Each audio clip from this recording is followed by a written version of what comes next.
An arrogant passenger mocked an older man until he realized it was Clint Eastwood. You won't believe how it ended. The hum of activity surrounded the boarding gate for the early morning flight from Phoenix to Los Angeles. Passengers shuffled forward in neat lines, clutching coffee cups and carry-ons, their faces set with a mix of fatigue and purpose. It was a first-class boarding group, and the energy felt both exclusive and restrained. Among them was a man who stood out, not just for his tailored navy suit or the polished leather shoes that gleamed under the terminal's fluorescent lights, but for the way he carried himself, with an air of superiority that seemed to command attention. This man, in his mid-40s, had the look of someone who'd spent his life climbing corporate ladders, collecting accolades, and never doubting his place at the top. He wasn't here to simply fly. He was here to assert his dominance, even among strangers. As he strolled toward the gate, his leather briefcase swinging in perfect rhythm with his steps, he glanced at the passengers around him with thinly veiled disinterest. Soon he was comfortably settled in his first-class seat, scrolling through emails on his tablet as other passengers filed in. That's when he noticed him, the older man who shuffled down the aisle, carrying nothing but a small bag. The man wasn't dressed for first class, at least not by the businessman's standards. A tan jacket, a plaid shirt, and a pair of worn loafers completed his look.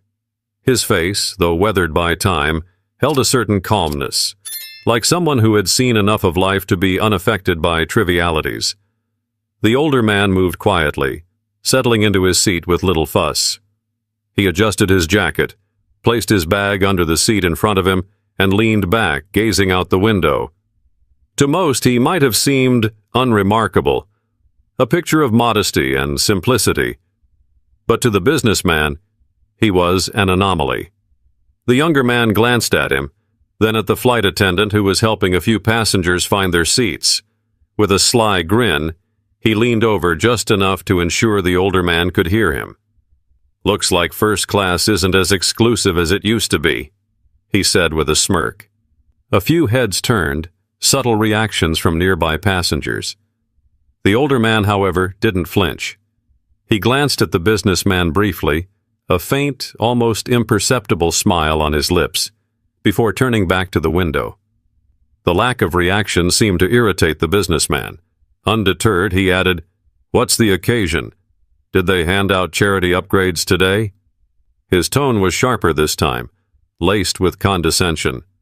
Still, the older man didn't take the bait.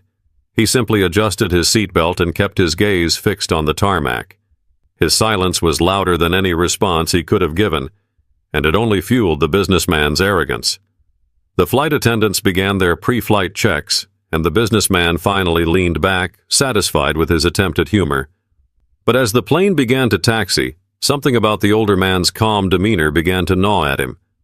It wasn't just the silence. It was the quiet confidence, the unshakable sense of self that felt almost out of place in a world where appearances seemed to mean everything. But the businessman wasn't ready to let it go. For him, the flight was just beginning, and little did he know, so was a lesson he'd never forget. The plane had reached cruising altitude and the cabin settled into a familiar rhythm. The occasional ding of a call button, the rustling of newspapers, and the soft murmur of conversations filled the air. But the businessman, seated just a row away from the older man, couldn't let the interaction go. Something about the older man's presence, his calmness, his refusal to engage, felt like a challenge, though he couldn't quite explain why. He crossed one leg over the other and leaned slightly into the aisle, glancing at the man who continued to stare out the window. The businessman's lips curled into a smirk as he decided to press on. "I'm curious," he said loud enough for a few passengers nearby to hear. "What brings someone like you to first class? Big lottery win? Or are you here to reminisce about the good old days when planes were still powered by propellers?" A few passengers exchanged glances, their discomfort evident, but no one intervened. The older man didn't react immediately, taking a slow, measured breath before turning slightly toward the businessman. For a brief moment their eyes met. The older man's gaze was steady, unbothered, almost as though he was sizing up the younger man's intentions. Then, without saying a word, he turned back to the window, his expression as composed as ever. The lack of reaction only emboldened the businessman. He leaned back in his seat, speaking louder now, his voice dripping with mockery. "Not much for conversation, huh? I guess you'd rather sit there thinking about the days before Wi-Fi and smartphones." He chuckled to himself, his tone making it clear that he thought he'd won whatever imaginary battle he'd conjured. The older man, again, remained silent. He folded his hands neatly in his lap and adjusted the cuff of his tan jacket, a subtle movement that seemed to say, "You're not worth my time." Nearby passengers began to shift in their seats. A woman in her 50s glanced at the businessman with a look of disapproval, while a young couple sitting across the aisle whispered to each other, their eyes darting toward the older man. The tension in the cabin grew thicker, but no one stepped in to stop the scene from escalating. The businessman, oblivious to the discomfort he was causing, turned to a man sitting across the aisle, a fellow professional in a pressed suit. "You know," he began, gesturing toward the older man, "people like to complain about progress, but I can't imagine wanting to go back to their time. No cell phones, no tech, no real innovation. How did they even survive back then?" The man across the aisle gave an uncomfortable laugh, clearly not wanting to get involved, but the businessman didn't notice or didn't care. He continued, "They always talk about how things were better, but it's just nostalgia. The world's moved on. It's better now, no matter what they say." The flight attendant approached, pushing the beverage cart down the aisle, her professional smile slightly strained. She reached the older man's row and leaned down. "Mr. Eastwood," she said with a warm, respectful tone, "would you like coffee or tea?" The moment the words left her mouth, the businessman froze. His tablet slipped from his hands onto his lap as the name hit him like a bolt of lightning. Eastwood?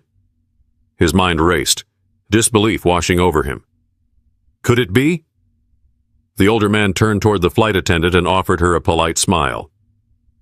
"Coffee, black, please," he said in a calm, steady voice. The businessman's jaw tightened as he processed the name, the voice, and the face now taking shape in his memory. Clint Eastwood. The Clint Eastwood. The legendary actor and director whose reputation preceded him in every room, every space. And here he was, sitting just a row away, quietly enduring the businessman's condescension.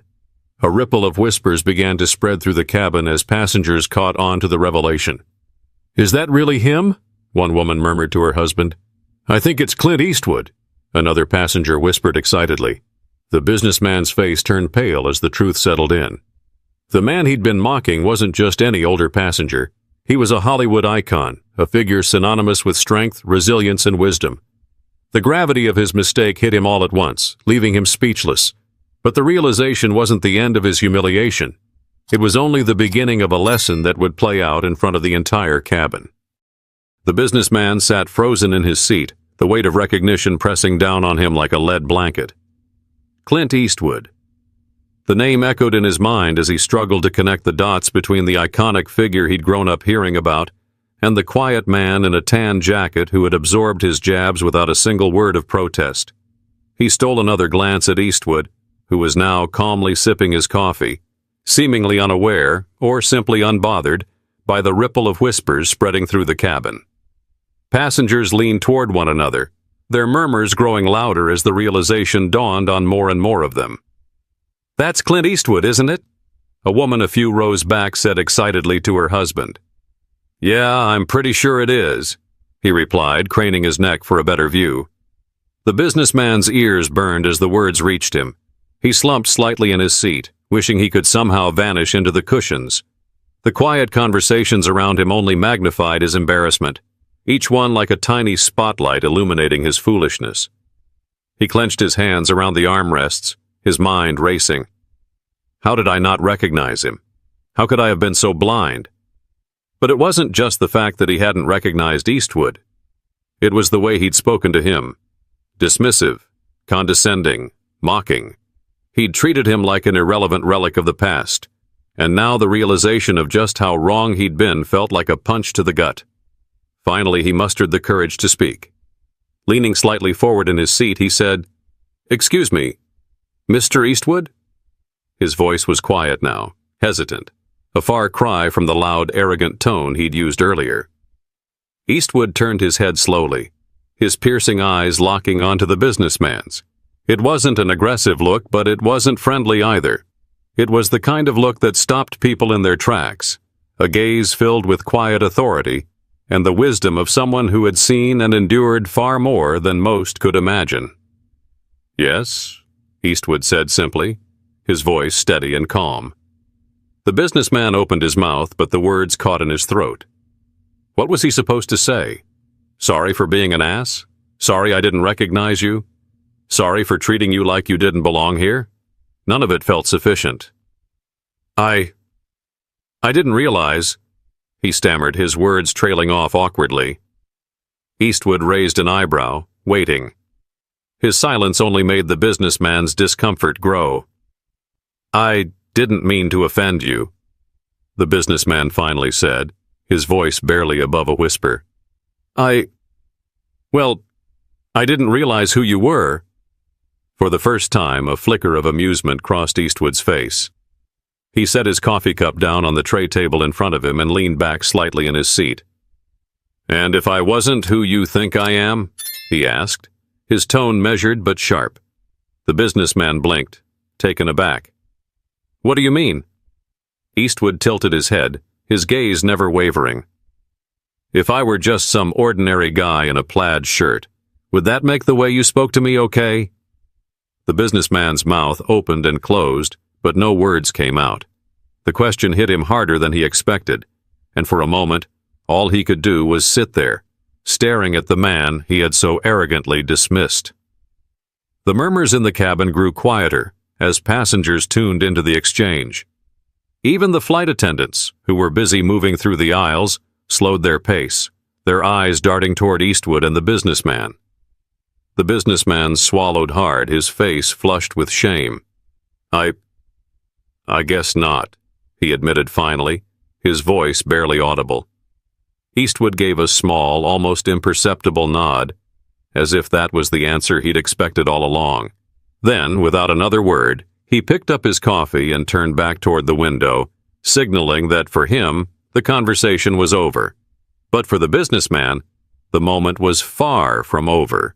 The lesson Eastwood had just delivered, calmly, succinctly, and with more impact than any raised voice or angry retort ever could, hung heavy in the air, and there was no escaping it. The businessman sat stiffly in his seat, his mind still spinning. Clint Eastwood's words were like a mirror, reflecting his arrogance and assumptions back at him. He wanted to apologize again, to find the right words to fix the damage, but his confidence, the very thing he had flaunted earlier, was now nowhere to be found. Finally, after what felt like an eternity, he leaned forward again, his voice low and tentative. "Mr. Eastwood, I owe you an apology.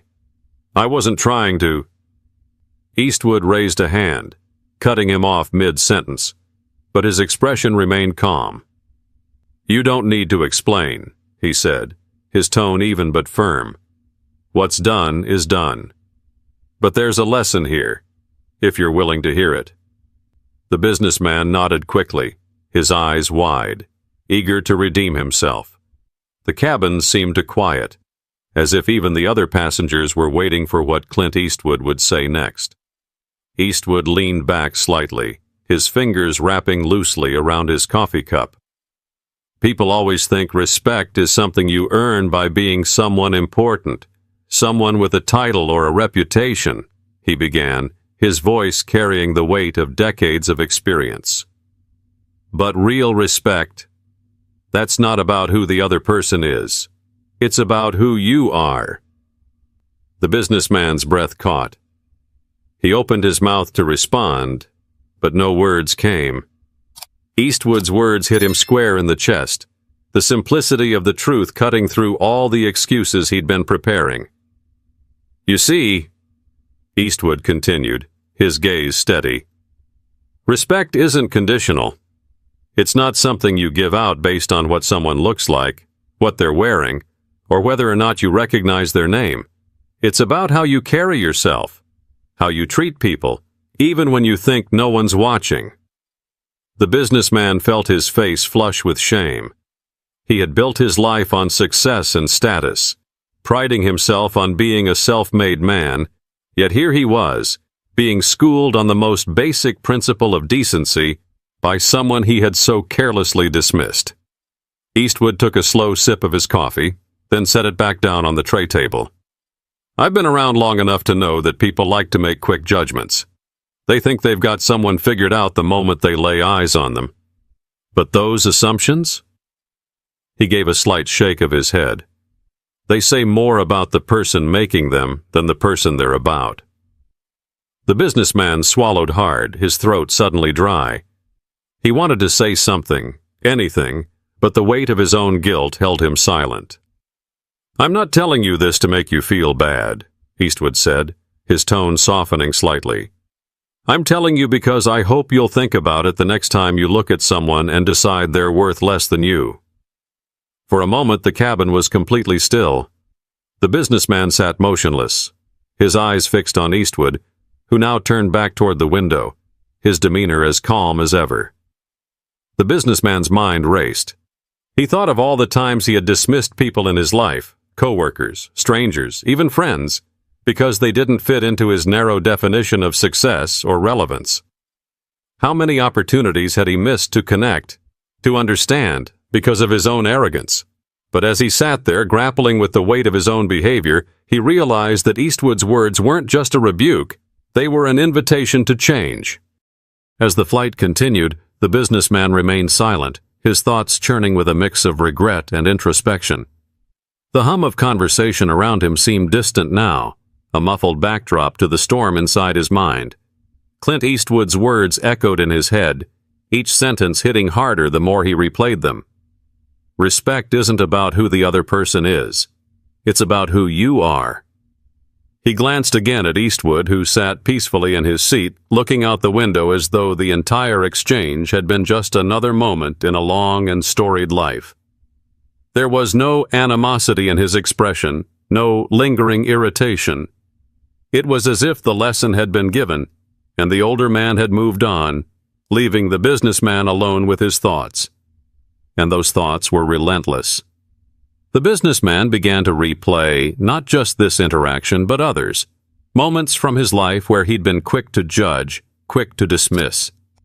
He thought about the intern he'd once ridiculed for suggesting an idea he deemed too inexperienced to understand. Months later, that same idea became a cornerstone of the company's success, though it was credited to someone else. He thought about the janitor at his office whom he'd never bothered to greet, until the day that man stopped to help him pick up scattered papers after he'd tripped in the hallway. He thought about colleagues whose opinions he brushed aside, neighbors whose names he didn't know, strangers whose stories he never cared to hear. Each memory added to the weight in his chest, a growing realization of how his arrogance and assumptions had shaped his interactions with others. He had built a life on the belief that success and intelligence gave him the right to look down on people, to measure their worth by his own skewed standards. But Eastwood's calm words had shattered that illusion. The businessman shifted uncomfortably in his seat. He wasn't used to feeling small. He prided himself on being in control, on knowing how to command a room. Yet here he was, humbled by a man who hadn't raised his voice, hadn't argued, hadn't done anything but speak the truth. A memory from his childhood surfaced unexpectedly. He remembered his father, a strict but fair man, telling him, "Son, how you treat someone who can't do anything for you says more about your character than anything else." At the time he had brushed the words aside, too young and self-assured to think they applied to him. Now, sitting in first class with the weight of his own behavior pressing down on him, those words felt more relevant than ever. He glanced around the cabin, noticing the quiet admiration others seemed to have for Eastwood. Passengers who had barely looked up from their devices earlier were now stealing glances, whispering among themselves. But Eastwood didn't seem to notice, or perhaps he simply didn't care. His quiet confidence wasn't performative. It wasn't about commanding attention or seeking validation. It was just who he was. The businessman felt a pang of envy, not for Eastwood's fame or success, but for his sense of self. He realized that his own confidence had always been tied to external markers: his job title, his salary, his possessions. Without those things, who was he? Could he still command respect? Or would he crumble under the weight of his own insecurities? He looked down at his hands, suddenly aware of how tightly he was gripping the armrests. His knuckles were white, his palms sweaty. Slowly he released his grip and took a deep breath. There was no undoing what he had said to Eastwood, no erasing the embarrassment of this flight. But there was something he could do. He could learn. For the rest of the flight, the businessman stayed quiet, his mind occupied with the implications of Eastwood's words. He thought about the kind of person he wanted to be, the kind of person who could command respect not through power or wealth, but through kindness and humility. He didn't know if it was too late to change, but he knew he had to try. But as the plane began its descent, one thing became clear. This wasn't just another flight. It was a turning point, a moment that would stay with him long after the wheels touched the ground. As the plane began its descent, the businessman felt a familiar jolt as the landing gear deployed. The cabin lights brightened slightly, and the flight attendants made their way through the aisle, checking seat belts and tray tables. For everyone else, it was just another routine landing. But for the businessman, this flight had been anything but ordinary. He glanced out the window, the Los Angeles skyline coming into view. Normally, this sight would fill him with anticipation, a rush of energy for the meetings, deals, and opportunities waiting for him in the city. But today, it felt different. The skyline wasn't just a destination. It was a reminder of the person he had been when he boarded this flight. A man who had measured success by power and status, blind to the flaws in his character. As the plane touched down smoothly on the runway, the businessman took a deep breath, trying to steady the whirlwind of emotions swirling inside him. He felt the weight of Eastwood's words still pressing on his chest. Respect isn't about who the other person is. It's about who you are. Those words had turned his world upside down, forcing him to confront truths he'd avoided for years. The cabin filled with the familiar sounds of landing, the soft chime of seatbelt signs turning off, the rustling of passengers gathering their belongings, and the occasional chatter of those eager to disembark. The businessman moved more slowly than usual, his hands fumbling slightly as he reached for his briefcase. His mind was too preoccupied to focus on the mundane details of travel. Then he saw Clint Eastwood rise from his seat. The older man moved with a deliberate calm, retrieving his modest carry-on bag and slinging it over one shoulder. As he turned to make his way toward the aisle, Eastwood paused for a moment, his gaze falling on the businessman. For a brief second, the businessman felt like a child caught doing something wrong. He opened his mouth to speak, but before he could say anything, Eastwood gave him a small, knowing smile. It wasn't smug or dismissive. It was forgiving. "Take care of yourself," Eastwood said quietly, his voice carrying the same steady authority that had silenced the businessman earlier. And with that, Eastwood turned and walked toward the exit, leaving the businessman sitting there, stunned. Those simple words, spoken without malice or bitterness, carried more weight than the businessman could have anticipated. It wasn't just a farewell, it was a reminder, an invitation to be better. As the businessman finally stood and shuffled into the aisle, he noticed the way other passengers looked at Eastwood as he passed. There was admiration in their eyes, not just because of who he was, but because of how he carried himself. He didn't demand respect. He earned it through quiet strength and dignity. The businessman followed the flow of passengers through the jet bridge and into the bustling terminal. The bright lights and hum of activity felt jarring after the introspective quiet of the flight. But as he walked toward the baggage claim, the lesson he had learned stayed with him. He thought about all the times he had judged people based on appearances, status, or perceived importance. He thought about the countless opportunities he'd missed to connect with others because he had been too wrapped up in his own ego. And he thought about the kind of person he wanted to be moving forward, someone who gave respect freely, not because of what someone could do for him, but because it was simply the right thing to do. When he reached the baggage claim area, he paused for a moment, pulling out his phone. His instinct was to check emails, dive back into work, and bury the uncomfortable feelings of the past few hours. But instead, he opened a blank note and typed 3 simple words. Be like Eastwood. He didn't know what the road ahead would look like, but he knew he couldn't go back to being the person he was before. That flight had changed him in ways he couldn't yet fully articulate. Because sometimes, the most important lessons come not from lectures or books, but from the quiet moments when someone holds up a mirror and forces you to see yourself for who you truly are. As he left the terminal and stepped into the Los Angeles sun, the businessman felt something he hadn't felt in years. Humility. And with that humility came hope. The hope that he could start again, this time with a heart more open and a mind more willing to listen. If this story resonated with you, share it with someone who might need a reminder about the power of respect and humility. Don't forget to subscribe for more stories that inspire and challenge us to grow. What would you have done if you were in his shoes? Let us know in the comments below.